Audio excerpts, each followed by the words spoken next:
I think that I've always known that I was called to priesthood.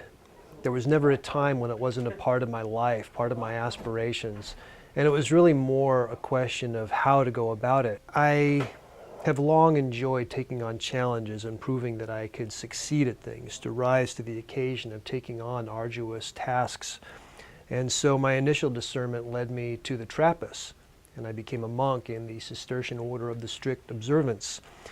And that was of great value to me. I learned a lot about patristic theology. I learned about obedience. I learned about a very strict, disciplined ascetic life. And so I began to see that my life in the cloister was going to be more of a foundation than a permanent destination.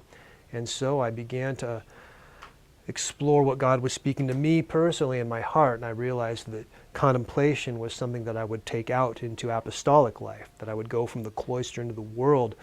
And so I needed to leave the monastery to be authentic.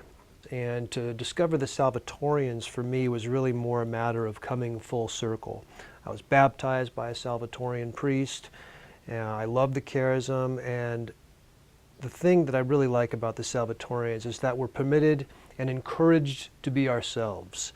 For someone like me that comes in and wants to take contemplation out into apostolic life, I am encouraged to do so.